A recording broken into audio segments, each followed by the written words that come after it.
memang saya setuju memang ada keterbatasan regulasi saat ini. Tetapi Bawaslu melakukan langkah-langkah konkret untuk mengoptimalkan keterbatasan regulasi ini untuk bisa juga memastikan tidak terjadi klaster baru di pilkada. Strategi kami yang kami lakukan adalah membentuk Pokja, pencegahan dan penanganan pelanggaran protokol kesehatan. Pokja ini mengkoordinasikan dan mengintegrasikan kewenangan lintas lembaga. Karena di Pokja ini ada unsur TNI, Polri, Satgas COVID, Kementerian Dalam Negeri, kemudian di daerah nanti ada Satpol PP, Dinas Kesehatan, dan juga kepolisian. Okay. Nah, kita ketahui bahwa memang pelanggaran COVID-19 ini bukan hanya terindikasi pelanggaran pemilihan, tetapi juga ada potensi pelanggaran tidak pidana umum. Nah, ini yang kami koordinasikan dengan kepolisian. Okay. Kalau polisi memaksimalkan langkah-langkah penegakan hukum tindak pidana pemilihan, saya kira ini bisa menjadi langkah yang terbaik untuk mencegah klaster baru di Pilkada tahun 2020 ini. Karena kita tidak punya pilihan. Oke, Mbak Dewi, tapi yang menjadi kekhawatiran adalah saling lempar tanggung jawab.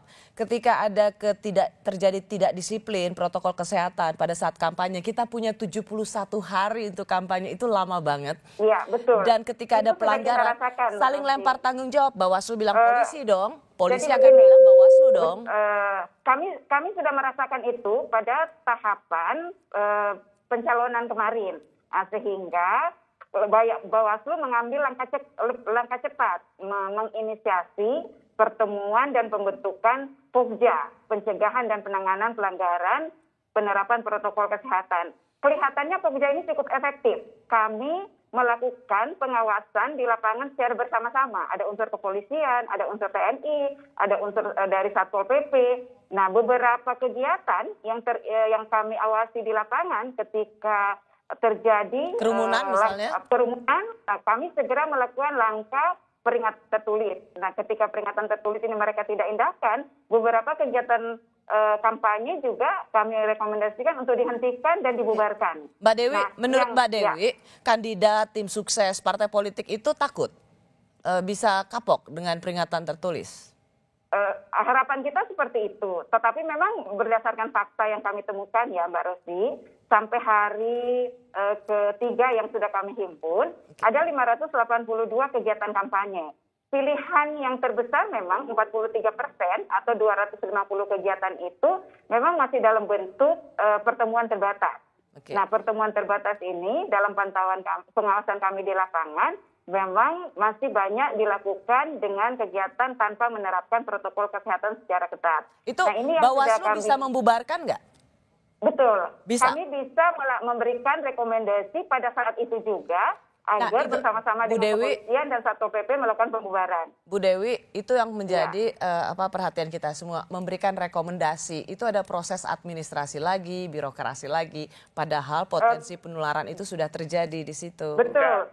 Tetapi ini ada penanganan secara cepat, Mbak Rosi. Jadi tidak mengikuti tata cara dan prosedur sebagaimana kita menangani penanganan pelanggaran pelanggaran pemilihan lainnya. Di mana cepatnya di mana? Ada langkah yang berbeda. Pada hari itu juga, jam itu juga kami keluarkan rekomendasi langsung ditindaklanjuti oleh kepolisian karena kami turun bersama-sama. Jadi ini kerja lintas lembaga, tidak bekerja sendiri karena pelanggaran protokol kesehatan ini bukan hanya menjadi kewenangan dari penyelenggara, tapi ada institusi lain yang punya kewenangan di situ. Meskipun masih harus ada rekomendasi dulu, mungkin saya sendiri merasa bahwa itu ideal sekali, tapi apakah itu bisa diterapkan dengan cepat di lapangan?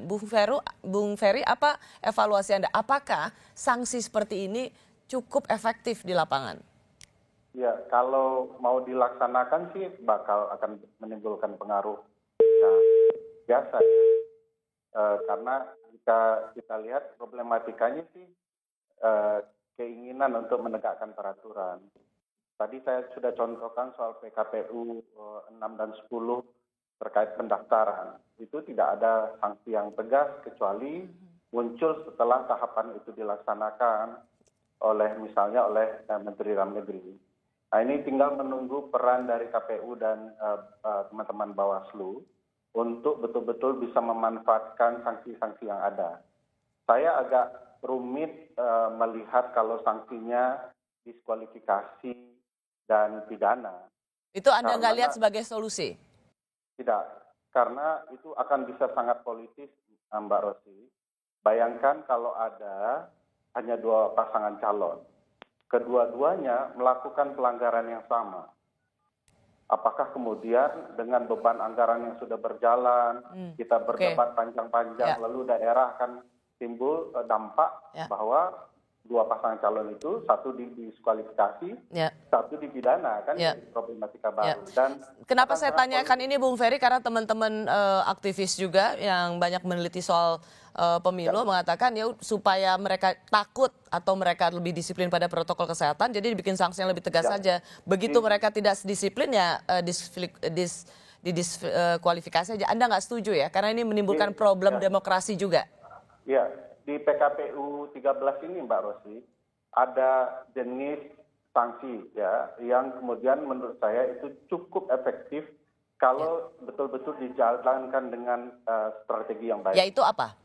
Misalnya menghentikan proses kampanye, lalu bisa menghukum 3 hari tidak boleh melaksanakan kampanye yang sama.